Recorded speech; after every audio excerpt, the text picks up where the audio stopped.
What is going on, guys? My name is Taylor Stuber, and I'm here to break down this 2-game Olympic men's basketball slate on DraftKings.com. We thought it was going to be the last 2-game slate of the Olympics until 2024, but it was in fact not. They ended up dropping a gold medal and bronze medal slate all together, so I'm excited about that. The contests are still pretty sizable.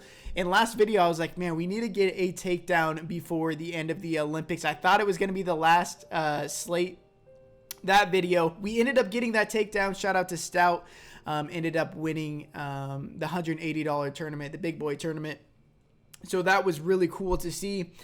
And yeah, I mean, we have a lot to dig into in this slate. But if you guys want to join my Patreon, now is literally the best time to do it. The best bang for your buck, $25 for the rest of the month. You'll receive all the rest of the Olympic basketball slate stuff, Summer League, NFL preseason, UFC's lineups on Saturdays, and that's on FanDuel and DraftKings, and you are getting hundreds of hours of research, I can assure you that. I think it's a pretty damn good deal for $25. Helps support the channel, helps me be able to continue to do this. But yeah, let's just jump right into it.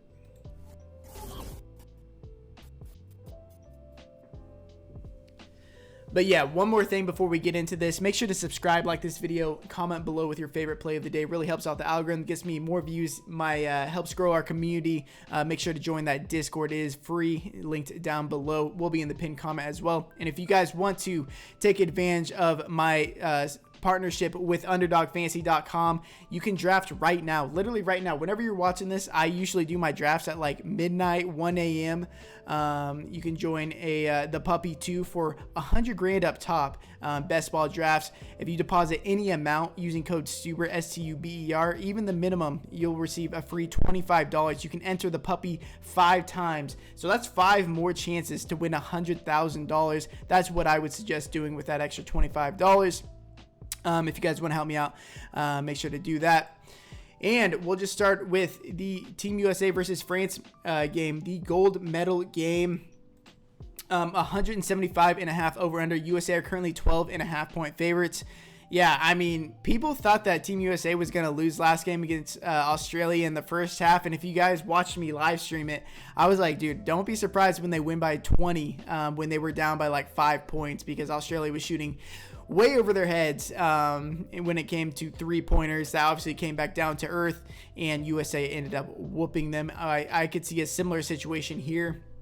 I think USA should handle them pretty easily. You know, obviously USA struggled quite a bit in the preparation games, but once they started really running in the regular games, they haven't really had many problems, and I don't think that France is going to repeat what they did in one of those preparation games.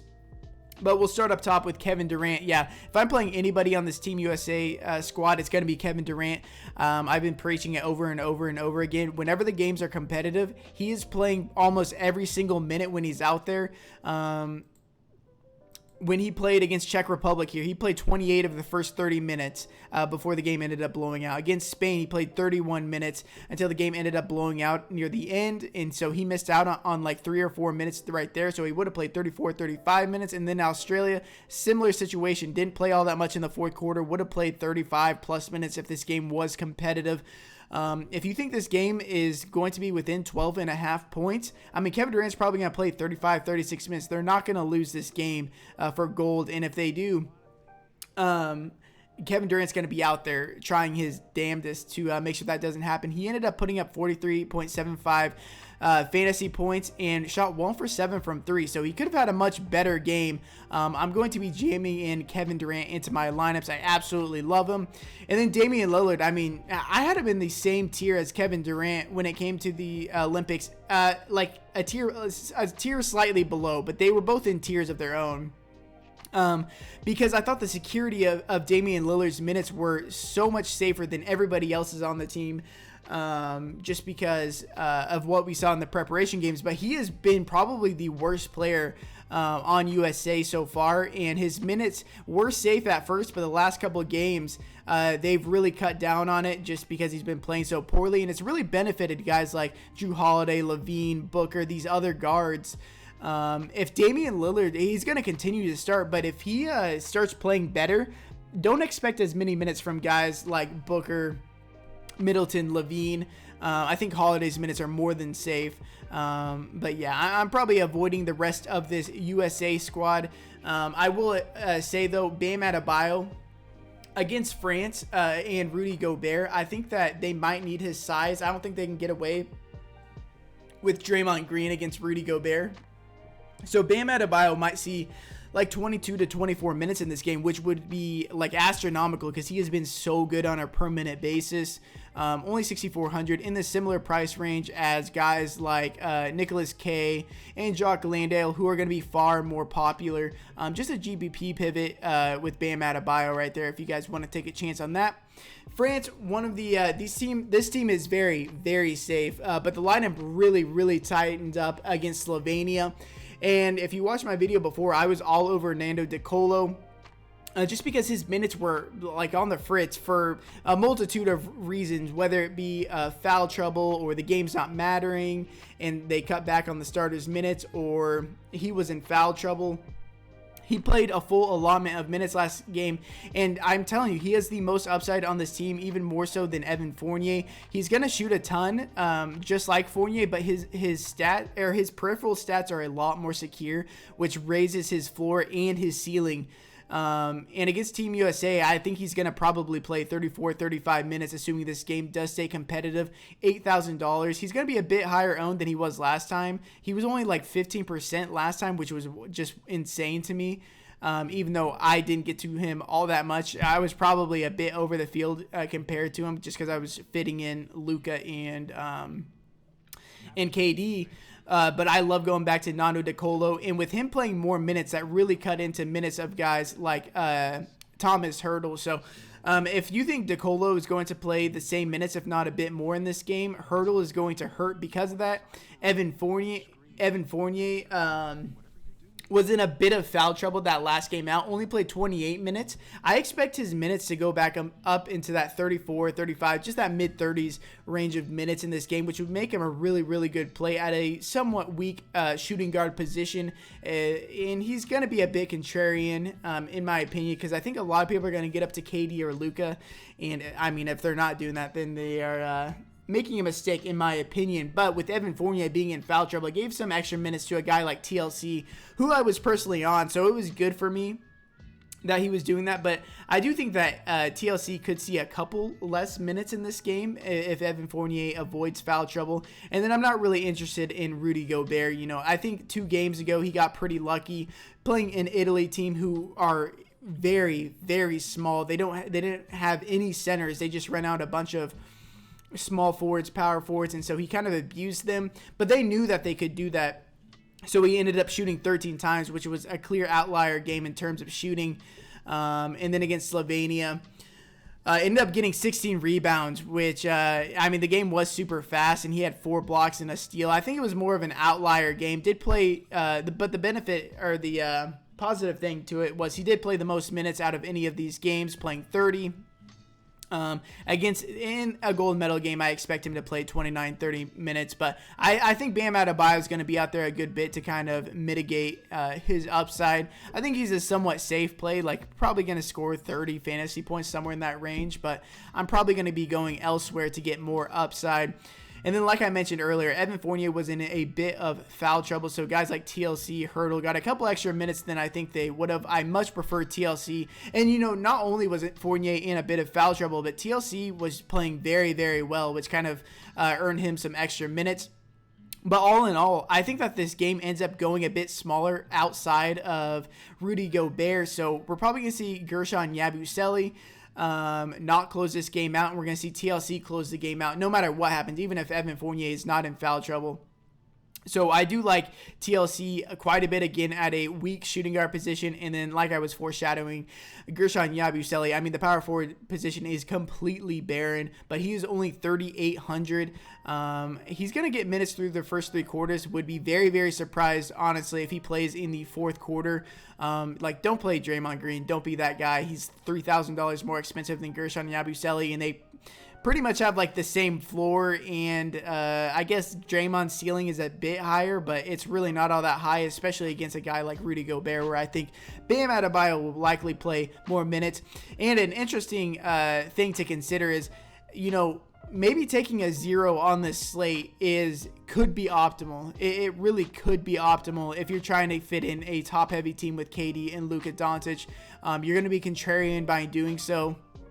And, Gershon Yabusele could put up like 7 fantasy points, and then Corneli's going to put up 0. But if that helps you get up, to Luka and Luka outscores everybody on the slate by 25, 30 points, that might be worth it. Move over to Australia versus Slovenia, the higher of the two over-unders at 180. Slovenia are currently 1.5 point favorites. Start with this Australian team. So, after an underwhelming first 3 quarters, Patty Mills put up a serviceable game in the fourth. Oh my gosh, I can't speak. Serviceable game. He put up a underwhelming game in the first 3 quarters, but ended up being somewhat serviceable due to what he was doing in the fourth quarter. I think he's a fine play at 10.8K, and his minutes should be up in the 34, 35 minute game. He lost 4 minutes last game due to blowout.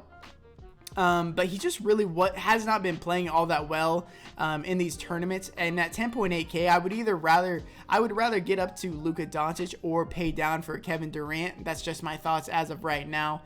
And then Nicholas K and Jock Lando, like, these guys are going to be way lower owned than they should be. They had by far their worst games of the entire Olympics. Like, every other game in the Olympics, they absolutely smashed their price tags. They just played awful this game. And on top of that, they ended up getting blown out, so they went a bit smaller, and they played guys like Chris Golding and Nathan Sobey over them. And so I think this game is competitive, and they both get up around that 30-minute range. And I'm just hoping that recency bias, after being so popular last game and kind of burning people, even though we binked with them, I hope people are off of them and it lowers their ownership, especially since their price came up a bit. I think there's slam dunk plays in a pace-up game against Slovenia and a poor defense in Slovenia, honestly. So I'm going to go back to the well with Nicholas K and Jock Lando with confidence, and I'm going to feel really, really good about it. And then Chris Golding, Nathan Sobey, if you want to go into my in-depth analysis of both of these players, I think both of them are fine plays. I think they got kind of lucky last game. With the game blowing out because they got extra run in the last 4 minutes on top of Dellavedova getting in a bit of foul trouble, and since they were getting blown out, they went a bit smaller and kind of avoided Nicholas K and Jock Landale down the stretch.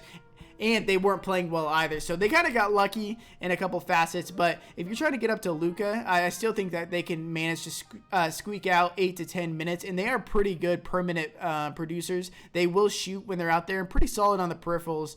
I slightly prefer Nathan Sobey because he's a bit better on the per minute basis. But Golding's minutes are a bit more secure in my opinion. Sobey's minutes are pretty volatile. Move over to Slovenia. So yeah, Luka Doncic. 13.5K. I mean, I'm still doing whatever I possibly can to get up to him. This Slovenian team's rotation tightened up super, super tight. 5 players played 26 plus minutes. 4 of them playing 30 plus minutes. It was only Klemen Prepelic who played 26 minutes. But he took all of Zoran Dragic's minutes down the stretch of the game. And that's why I said avoid Zoran Dragic. I mean, he can play, if he's playing well, like he'll play really well, but he is so volatile. I mean, look at, okay, so he put up 48.5 points. Literally the next game he put up 2.5 points. If that doesn't scream volatility, I don't know what does. So that is pretty damn concerning. But I'm going to try to get up to Luka Doncic. I said he would probably play like 38 minutes last game. He ended up almost getting to 38 minutes, played like 37 and a half minutes, put up 64 and a half fantasy points despite shooting 5 for 18. And he wasn't even shooting down the stretch. Now, he ran into a barrier in the second half of that game and obviously was favoring his left wrist, which isn't his shooting wrist. So this is somewhat of a concern. We saw him icing it after the game, but he said it was fine. So that's something I'm going to be monitoring. But if you do think that Luka is going to be, a bit hobbled with that wrist injury, he's going to continue to dish out the ball. He's going to play all the minutes, but he's probably going to be dishing more than he's shooting. He had 18 assists that last game. And if you think that's the case, maybe you take shots on Prepelic or Blazic. I'm personally not going there as of right now unless we hear that his wrist really actually is hurt. But I'm going to try to get up to Luka nonetheless, because if he's shooting well, like, he just needs to put together a complete game where he's shooting well and he's getting a full allotment of minutes, and he could definitely do that against this Australian team. I'm assuming they're going to put Matisse Thybulle on him, but, I mean, Thybulle is not going to really slow down Luka. Luka's way too good, and then for the rest of this team, I'm not really all that interested in them. I will have my showdown video out after this. If you're watching this, they might already be out, so make sure to go and check that out. If you guys haven't done so already, make sure to subscribe, like this video. Would really, really appreciate that. Yeah, so best of luck. I will be live streaming before this game, and I will be live streaming the USA and France game if you guys want to come and hang out. That was a good time last time. But yeah, best of luck. Appreciate you guys being here. Until next time, peace.